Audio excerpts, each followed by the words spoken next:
अस्सलाम वालेकुम एवरीवन। आज जो हम डिस्कस करने जा रहे हैं टॉपिक वो है मालवेयर स्टडी एंड प्रिवेंशन। तो स्टार्ट करते हैं। तो सबसे पहले आउटलाइन है जिसमें बताया गया कि हम इस लेक्चर्स में क्या क्या देखेंगे कि मालवेयर होता क्या है, ये कि इन्फेक्ट किस तरीके से करता है, प्रोपोगेट किस तरीके से करता है, इसको डिटेक्ट किस तरीके से किया जा सकता है, इससे बचने के तरीके और एनालाइज वगैरह सारा कुछ हम इसमें डिस्कस करेंगे। तो सबसे पहले है व्हाट इज़ मालवेयर। मालवेयर होता है कि एक ऐसा प्रोग्राम जो कि आपके सिस्टम में इस एम के साथ, इस इंटेंशन के साथ ऐड किया जाए, जिसका मकसद ये होता है कि वो आपकी confidentiality, integrity and availability availability है, उसको वो कॉम्प्रोमाइज़ कर सके। मतलब कि ये कि आपका जो मतलब कि डाटा है, यानी कि आपके कंप्यूटर का डाटा, एप्लीकेशन या ऑपरेटिंग सिस्टम है, उसको वो हैक कर ले और मैलिशियस एक्टिविटी परफॉर्म कर सके। तो ऐसा जो सॉफ्टवेयर होता है, जो आपके या प्रोग्राम जो आपके सिस्टम में ऐड किया जाता है, उसको हम मालवेयर कहते हैं। इस मालवेयर को हम मैलिशियस सॉफ्टवेयर भी कहते हैं, और इसका दूसरा नाम, तीसरा नाम कह सकते हैं आप, डिजिटल पेस्ट भी है। तो यही यहाँ पे लिखा हुआ है कि a program that is inserted into a system, usually covertly, with the intent of compromising the confidentiality, integrity, or availability of the victim's data, applications or operating system, or otherwise annoying or disrupting the victim। वही चीज़ यहाँ पे लिखी है कि victim का जो data है, उसको हैक कर लेता है, एप्लीकेशन, ऑपरेटिंग सिस्टम और malicious एक्टिविटी परफॉर्म की जाती है। तो ये सारा कुछ इस तरह का जो सॉफ्टवेयर यानी कि प्रोग्राम जो हम इंसर्ट करते हैं सिस्टम के अंदर, उसको हम मालवेयर कहते हैं। यानी कि ये यूजुअली अटैकर ही आपके सिस्टम में इंसर्ट करता है, ताकि आपका जो आपका डाटा है उसको वो हैक कर सके और उसको मलिशियस एक्टिविटी के लिए परफॉर्म कर सके। इवन कि आपका कंप्यूटर भी मलिशियस अटैक करने के लिए यूज़ किया जा सकता है। तो इस चीज़ को हम कहते हैं ज़ोंबी स्टेट। तो आगे जाके हम इसको डिस्कस करेंगे। तो चलते हैं। तो मालवेयर करता क्या है? ये क्या करता है कि स्टील पर्सनल फाइल्स, यानी कि आपके जो डॉक्यूमेंट्स वगैरह, फोटोज वगैरह, उनको वो स्टील कर लेता है। इसी तरीके से आपकी फाइल्स को डिलीट कर सकता है, करप्ट कर सकता है, मॉडिफाई कर सकता है, उसमें मॉडिफिकेशन कर सकता है। दूसरा ये कि आपकी जो सेंसिटिव इंफॉर्मेशन है उसको वो लीक कर सकता है और मिलिशियस एक्टिविटी में यूज़ कर सकता है। लाइक आपके जो पासवर्ड वगैरह, वो अगर उसको पता, अटैकर को पता चल गए, तो आपके जो सारे अकाउंट्स हैं जिस पे आपने सेम पासवर्ड यूज़ किया, तो वो तो आपका मतलब कि हैक हो गया सारे। लाइक अगर आपने जीमेल, मल्टीपल जीमेल्स बनाई हुई है और उन पे सेम पासवर्ड यूज़ किया हुआ है, अगर हैकर ने आपके एक जीमेल का पासवर्ड क्रैक कर लिया, तो जिस तरह आपने सारी जीमेल्स पे वही पासवर्ड यूज़ किया हुआ है, तो इसका मतलब वो सारी जीमेल्स को असेस कर सकता है और आपकी तरह एक्ट, मतलब कि आपके तौर पे एक्ट करके आपकी जीमेल्स वगैरह यूज़ करके कोई गलत मेल कर सकता है, कोई मलिशियस एक्टिविटी परफॉर्म कर सकता है, तो नाम तो आपका ही आएगा। तो इस तरह की चीज़ें मतलब मालवेयर से इन्फेक्ट होती हैं। जिस तरह मैंने पहले डिस्कस किया था कि वो आपके कंप्यूटर का एज अ ज़ॉम्बी बना के भी यूज़ कर सकता है, मतलब कि आपके कंप्यूटर के ज़रिए वो मलिशियस एक्टिविटी परफॉर्म करे। इस चीज़ को हम ज़ॉम्बी स्टेट कहते हैं। तो मालवेयर टर्मिनोलॉजीज़ का हम देख लेते हैं कौन सी होती हैं और उसमें क्या क्या आता है। तो सबसे पहले आता है हमारे पास, आप टर्मिनोलॉजी भी कह सकते हैं या टाइप्स ऑफ मालवेयर भी कह सकते हैं। दोनों एक ही चीज़ है। तो सबसे पहले आता है हमारे पास वायरस। वायरस क्या होता है कि ये एक ऐसा मतलब कि सॉफ्टवेयर यानी कि प्रोग्राम है जो कि एक होस्ट फाइल के साथ अटैच करता है अपने आपको, और अपने आप को रेप्लिकेट यानी कि उस मल्टीपल कॉपीज बनाता रहता है जब ये एग्जीक्यूट होता है। ठीक हो गया। इन अदर वर्ड्स आप कह सकते हैं कि एग्जीक्यूटेबल होता है need software file to separate. अब वर्म का अगर हम देखें तो वर्म क्या करता है कि वो प्रोपोगेट कॉपीज ऑफ इटसेल्फ, यानी कि अपनी कॉपीज जनरेट करता है और उनको ट्रांसफर कर देता है to other computers in the network without any user action, यानी कि इसको एक्शन की जरूरत नहीं होती। लाइक मतलब कि अगर आपके कंप्यूटर में वर्म है ना, वो खुद ब खुद ही अपनी कॉपीज क्रिएट करेगा और खुद ब खुद ही दूसरे कंप्यूटर्स पे ट्रांसफर कर देगा, जो कि नेटवर्क के साथ कनेक्टेड है। आपने हालांकि कोई एक्शन परफॉर्म नहीं किया होगा। लाइक वायरस और वॉर्म में यही डिफरेंस है। वायरस क्या करता है? वायरस को अपने आप को अटैच करता है होस्ट फाइल के साथ और उस टाइम अपनी मलिशियस एक्टिविटी परफॉर्म करता है, यानी कि अपने आप की मल्टीपल कॉपीज प्रोड्यूस करता है जब वो आप एग्जीक्यूट करते हैं उस चीज को। यानी कि जिस फाइल के साथ ये अटैच है, जब आप उसको चलाएंगे अपने कंप्यूटर पे, तब ये अपनी मल्टीपल कॉपीज बनाएगा और उसको ट्रांसफर करेगा। वॉर्म में ऐसा नहीं करता। वॉर्म में ऐसा करता है कि बेचन आपके कंप्यूटर के अंदर वॉर्म आ गया ना, वो खुद ब खुद ही कॉपीज बनाएगा और खुद ब खुद ही ट्रांसफर कर देगा, आप चाहे उसको एग्जीक्यूट करें या ना करें। ठीक है, ये दोनों में डिफरेंस होता है। और पूछा भी जाता है कि वायरस और वॉर्म में क्या डिफरेंस है। इसके बाद आता है हमारे पास ट्रोजन हॉर्स।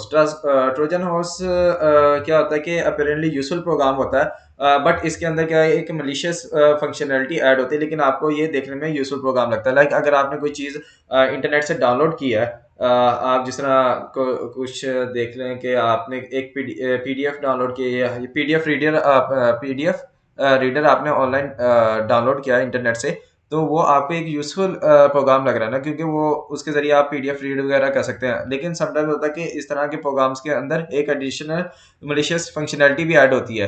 तो इस तरह मतलब कि अगर आपने कोई चीज़ इंटरनेट से डाउनलोड किया है और उसके बाद आपने जब उसको एग्जीक्यूट किया, उससे पहले आपका लैपटॉप सही चल रहा था, लेकिन आपने कुछ दिन बाद देखा कि आपका लैपटॉप सही नहीं चल रहा, उसमें कुछ मलिशियस एक्टिविटी हो रही है। तो आप इस तरह का जो मतलब कि वायरस होता है, उसको हम ट्रोजन हॉर्स कहते हैं। सिंपल वर्ड में आपने याद रखना कि आपने जब ऐसा एग्जीक्यूटेबल कोड होता है, यानी कि मलिशियस कोड होता है, जो कि डाउनलोडेड होता है विद लेजिटिमेट सॉफ्टवेयर। मतलब ये कि जिस तरह मैंने अभी आपको एग्जांपल दी कि आपने पीडीएफ रीडर डाउनलोड किया, उससे पहले आपका लैपटॉप सही चल रहा था, लेकिन जब आपने डाउनलोड किया उसके 1-2 दिन बाद आपने देखा कि आपका कंप्यूटर सही तरीके से बिहेव नहीं कर रहा। तो इस तरह के जो केसेस होते हैं वो ट्रोजन हॉर्स के अंदर आते हैं। स्केरवेयर क्या होते हैं भाईजान? इसमें आपको क्या जाता है कि यूजर को स्केयर किया जाता है और मोटिवेट किया जाता है कि कुछ ना ये एक्शन परफॉर्म करे। लाइक जिस तरह मतलब कि अगर आप देख सकते हैं कि कभी समटाइम्स आप जब सॉफ्टवेयर कोई डाउनलोड करते हैं, उसकी इंस्टॉलेशन करते हैं इन योर पीसी, तो उसमें ये होता है कि वो जब आप इंस्टॉलेशन कर लेते हैं तो सम टाइम्स ये होता है कि आपके पास एक पॉपअप मैसेज बार बार आ रहे होते हैं, जिसमें कह रहे होते हैं कि आपके कंप्यूटर के अंदर ये वाला वायरस आ गया, इसको बचने के लिए आप ये वाला सॉफ्टवेयर डाउनलोड करें। तो इस तरह की जो मतलब कि एक्टिविटीज़ परफॉर्म की जाती है, लाइक आपको स्केयर किया जा रहा है और मोटिवेट किया जा रहा है इसमें।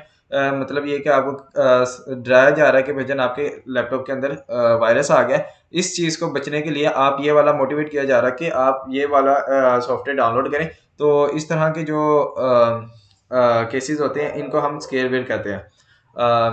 इधर इधर भी सेम सेम वही चीज़ लिखी हुई है। User are tricked by scaring and motivated to perform some actions buying a software licence. Like sometime popup message आते हैं कि ये वाला सॉफ्टवेयर लाइसेंस आप बाय करें। समटाइम्स ये आता है कि आपके कंप्यूटर में वायरस आ गया, आपको इससे बचने के लिए ये वाला आप सॉफ्टवेयर डाउनलोड करें।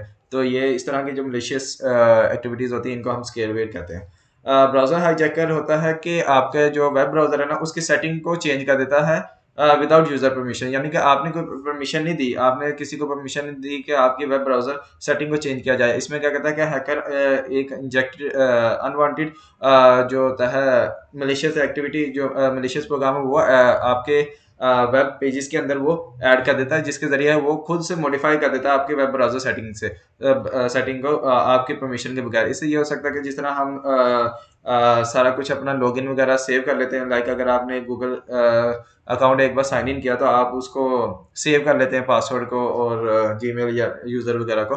तो अगर जो हैकर है, उसने आके आपके ब्राउज़र को हाईजैक कर लिया, तो वो ये सारा कुछ आपकी जो पर्सनल और सीक्रेट इन्फॉर्मेशन है, उन सबको वो यूज़ कर सकता है, जिसमें पासवर्ड वगैरह आ गया और बाकी चीज़ें वगैरह आ जाती हैं।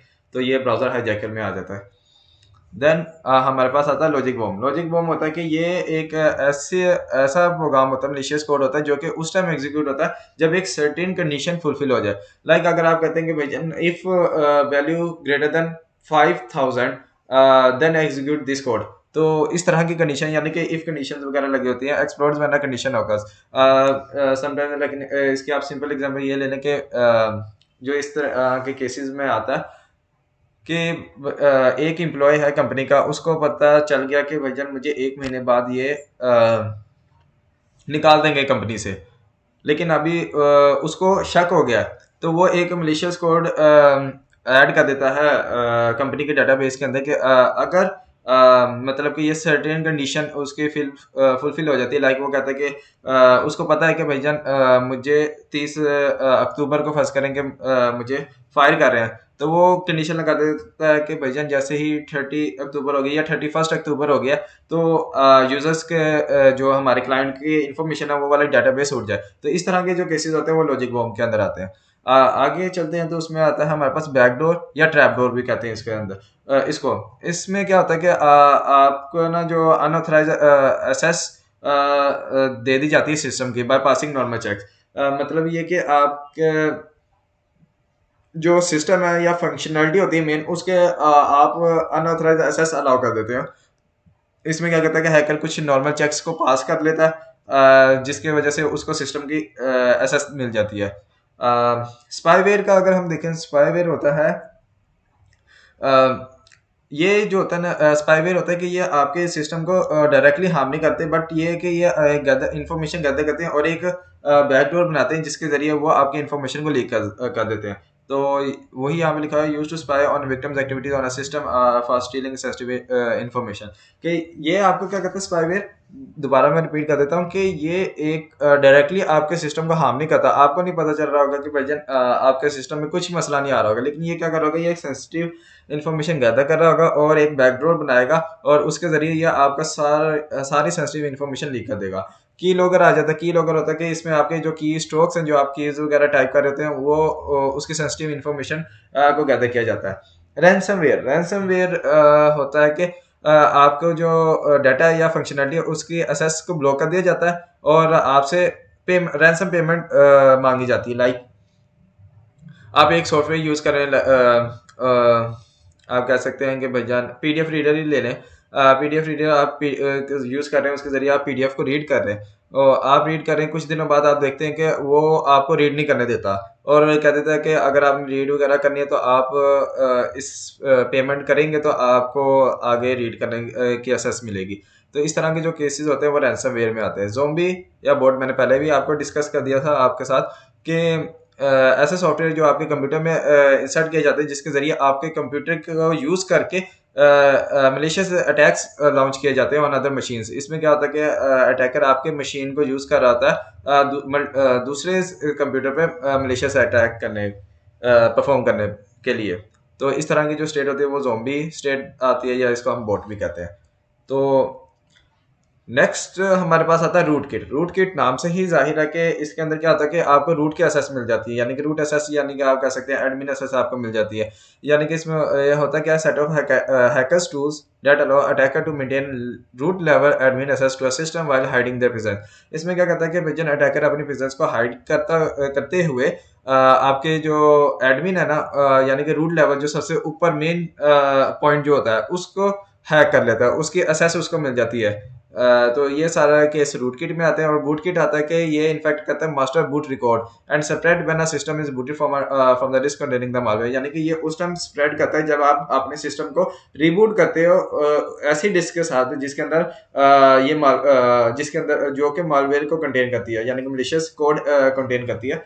और बूट किट वाला मतलब के मलिशियस कोड की बात हो रही है। और ये क्या करता है कि ये मास्टर बूट रिकॉर्ड को इन्फेक्ट करता है। मास्टर बूट रिकॉर्ड क्या आता है, मास्टर बूट रिकॉर्ड वो जगह है जहाँ पे आपकी जो फाइल्स वगैरह हैं उन सब की इंफॉर्मेशन मेंटेन की जाती है। यानी कि ये वाली फाइल इस फोल्डर में, ये सब कुछ, यानी कि जितनी भी फाइल्स है ना वो आपके मास्टर बूट रिकॉर्ड के अंदर सेव होती हैं, तो उसको ये इन्फेक्ट कर देता है। तो एक और भी होता है कि यहाँ पे डिस्कस नहीं किया, वो होता है एड्सवेयर। एड्सवेयर में क्या होता है, एड्स नाम से ही जाहिर है कि आप ऐसा मलेशियस सॉफ्टवेयर होता है जिसके अंदर आप डाउनलोड कुछ सॉफ्टवेयर वगैरह डाउनलोड कर लेते हैं by clicking on the ads. Like आपके जिस तरह एक आप कुछ वीडियोस वगैरह देख रहे हैं उस पर ऐड आ जाती है, ऐड पे वो कहते हैं कि भैया ये सॉफ्टवेयर डाउनलोड करें, ये इससे ये फ़ायदा होगा आपको। तो आप उसको डाउनलोड कर लेते हो। अगर वो मलिशियस मतलब कि एक्टिविटी है ना, तो वो ये सारा एड्सवेयर के अंदर आता है कि आप उसके ज़रिए मलिशियस सॉफ्टवेयर भी डाउनलोड कर लेते हो। तो आगे चलते हैं। अब ये कुछ केसेस हैं, इससे आपको क्लियर हो जाएगा। इस तरह के केसेस मतलब कि ये जो अभी तक डिस्कशन हमने की है, थ्योरी है, ज़ाहिर बात है, इसमें इस तरह के केसेस आते हैं और पूछ लिया जाता है कि ये किस सिनेरियो में आ रहे हैं। लाइक रूट किट में आ रहे हैं, लॉजिक बॉम्ब में आ रहे हैं, बैकडोर में आ रहे हैं, तो ये सारा कुछ। तो इस तरह के क्वेश्चन पूछे जाते हैं पेपर में इसके रिलेटेड। तो देखते हैं। अ user comes across a free media player. एक फ्री मीडिया प्लेयर है with a nice UI. When they download and install the app, कि उसने डाउनलोड किया और ऐप को इंस्टॉल किया, the player works fine. Player जो उसने डाउनलोड किया था वो सही तरीके से चल रहा था, but their computer starts behaving strangely, यानी कि उसका कंप्यूटर मसला करने लग गया। And they notice that their personal files are missing, और उसने कुछ नोटिस किया कि उसकी जो पर्सनल फाइल्स थी वो मिस हो गया। यानी कि आप ये बताएं कि ये इसका आंसर क्या होगा। अब आप देखें, गौर करें ज़रा, इसने क्या किया कि भाईजान एक फ्री मीडिया प्लेयर डाउनलोड किया नेट से, उसको इंस्टॉल किया, और जब उसको इंस्टॉल किया तो वो सही तरीके से चल रहा था, उससे पहले उसका कंप्यूटर भी सही तरीके से चल रहा था, बट आफ्टर इंस्टॉलेशन इसका जो कंप्यूटर वो सही तरीके से वर्क नहीं कर रहा था, और उसने ऑब्जर्व किया कि उसकी जो पर्सनल फाइल्स हैं वो मिसिंग है। तो इस तरह के केस में क्या आता है, इस तरह का केस मैंने आपको बताया था कि ट्रोजन हॉर्स होता है, जिसके अंदर मैंने आप इस लेक्चर में डिस्कस भी किया था, ट्रोजन हॉर्स होता है जिसमें हम नेट से कुछ चीज़ें डाउनलोड करते हैं, उससे पहले हमारा कंप्यूटर सही चल रहा था और उसके बाद मसले वगैरह करने लगे, तो ये सारा केस ट्रोजन हॉर्स में आता है। तो नेक्स्ट केस देख लेते हैं। A company network experiences a sudden surge in traffic and employees report receiving numerous spam emails. The IT department investigates and discovers that a malicious program is rapidly spreading through the network, replicating itself and sending copies to others. अब आप देखें कि यहाँ पे लिखा है कि IT department ने जब इन्वेस्टिगेट किया कि ये मसला क्या, तो उन्होंने डिस्कवर किया कि एक मलिशियस प्रोग्राम है जो कि खुद ब खुद स्प्रेड हो रहा है, और अपने आप को अपने आप की मल्टीपल कॉपीज भी बना रहा है, और दूसरे डिवाइसेस पे भी भेज रहा था। इस तरह का केस किस में आता है, मैंने आपको बताया था, वॉर्म इस तरह की एक्टिविटी करता है कि वो उसको किसी यूजर के एक्शन की जरूरत नहीं होती, वो आपके खुद ब खुद ही अपनी कॉपीज बनाता है और उसको दूसरे कंप्यूटर्स पे सेंड कर देता है जो कि नेटवर्क के अंदर कनेक्टेड है। तो इसका आंसर क्या होगा, वो। A disgruntled third case देख लेते हैं। A disgruntled employees embeds a hidden code in the company payroll software. Months later, when the employee is fired, the code activates, deleting all employees' record and causing significant disruption to the company operation. और ये वाली example मैंने पीछे एक चीज़ समझाते हुए discuss भी कर दी थी, तो ये सेम टू सेम क्या कि एक सर्टेन कंडीशन जब फुलफिल होगी तो तब ये वाला मलिशियस एक्टिविटी परफॉर्म होगी। तो ये किस में आता था, ये आता था हमारा लॉजिक बॉम्ब में। तो नेक्स्ट केसेस पे चलते हैं। तो हमारे पास आता है एक यूजर फायदा बिकमिंग इनअसेसिबल, वो उसके असेस जो है वो खत्म हो गया, and they see a message demanding a payment, और उसको एक मैसेज दिखाया जा रहा है कि जिसमें पेमेंट डिमांड की जा रही है for the decryption of their log files. तो इस तरह के केस क्या आते हैं, रैंसमवेयर। रैंसमवेयर में होता है कि भाईजान आपको आपके असेस ब्लॉक कर दी जाती है और आपसे पेमेंट रैंसम पेमेंट डिमांड की जाती है। नेक्स्ट आता है हमारे पास, hacker gains access to a company server. Company server को हैकर की एक्सेस मिल गई। यहाँ से आपको थोड़ा सा अंदाजा हो जाएगा। हैकर कंपनी सर्वर, सर्वर क्या होता है, रूट होता है। And install a hidden program that allows them to monitor the network activity and steal sensitive data without being detected. ठीक हो गया। अब इसके अंदर दो केसेस का बन रहा है कि एक तो ये कि वो रूट्स एसएस ले रहा है, दूसरी ये कि वो क्या कहते हैं कि data allow them to monitor the network activity and steal sensitive data, और स्टील कर रहा है सेंसिटिव डाटा को। तो ये हमारा बैकडोर में भी बन रहा है। तो ये रूट किट भी आ सकता है और बैकडोर दोनों इसमें आ सकते हैं, क्योंकि कंपनी सर्वर को उसने एसएस हासिल कर लिया तो रूट किट है, उसके बाद वो क्या कह रहा है कि सेंसिटिव डाटा को गैदर कर रहा है और उसको लीक कर रहा है विदाउट बीइंग डिटेक्टेड। तो इस तरह का केस होता है बैकडोर के अंदर। तो इसलिए दो आंसर आ गए। A company's network is infected with a malicious program that modifies the boot sector of the infected computer. When these computers are restarted, the program loads before the operating system, giving the hacker control over the machine. इसमें क्या है कि boot sector को infect कर रहा है। Boot sector को infect कौन सा वायरस करता था, बूट किट वाला, जो मैंने अभी पीछे डिस्कस भी किया था। मास्टर बूट रिकॉर्ड को इन्फेक्ट करता है, तो वो बूट किट होता है, और यहाँ पे बूट सेक्टर को ही इन्फेक्ट किया जा रहा है, मॉडिफाई किया जा रहा है। तो नेक्स्ट चलते हैं। तो इसमें है कि a user receive a popup message on their computers warning them that their system is infected with a dangerous virus and their personal data is at risk. The message urge the user to download a free antivirus scanner to remove the virus and protect their computer. If the user clicks on the download link, they are directed to a website that attempts to install malicious software on their computer. यानी कि ये क्या है कि भाईजान user के एक popup message दिखाया जा रहा है जिसमें उसको डराया जा रहा है कि आपका जो है सिस्टम वो इन्फेक्ट हो गया, और इसको इससे बचने के लिए आप ये वाला फ्री एंटीवायरस स्कैनर डाउनलोड करें। तो ये किस में आता था, स्केयर बेस, जिसमें यूज़र को डराया जाता था, स्केयर किया जाता था और मोटिवेट किया जाता था टू परफॉर्म सम एक्शंस। तो ये स्केयरवेयर में आता है। इसी तरीके से हम देख लेते हैं, user download a free PDF reader from an untrusted website. उसने एक पीडीएफ रीडर डाउनलोड किया एक अनट्रस्टेड वेबसाइट से। They don't realize that the PDF reader contains malware that secretly tracks their online activity, जो कि ऑनलाइन इसकी activity को track कर रहा है, collects their photos and captures screenshots. The malware sends this collected data to remote server, allowing the attackers to monitor the user browsing habits, steal sensitive information and potentially commit identity theft। तो ये किस में आता है? ये आता है भाईजान आपके पास ट्रोजन हॉर्स और स्पाईवेयर। ट्रोजन हॉर्स में किस वजह से आ रहा है? ये इसलिए मैंने आपको कहा था कि भाईजान आप एक इंटरनेट से कुछ सॉफ्टवेयर डाउनलोड करते हो, जिस तरह फ्री पीडीएफ रीडर है उसको डाउनलोड किया, लेकिन ये क्या हो गया, पीडीएफ डाउनलोड करने के बाद आपका जो कंप्यूटर है वो मिसबिहेव करने लग गया। तो इस तरह के केस किस में आते हैं? ट्रोजन हॉर्स में। और उसके बाद है स्पाईवेयर। अब स्पाईवेयर क्या होता था? मैंने आपको कहा था कि ये डायरेक्टली आपके कंप्यूटर को हार्म नहीं करता, ये आपकी इन्फॉर्मेशन गैदर करता है और एक बैकडोर बनाता है और उसको लीक कर देता है। तो वो देखेंगे यहाँ से the malware sends this collected data to, यानी कि उसने डाटा को गैदर किया to a remote server, allowing the attackers to monitor the user browser habits, steal sensitive information. तो ये किस में आता है? स्पाईवेयर में आता है। तो ये दोनों केसेस बन सकते हैं इसका।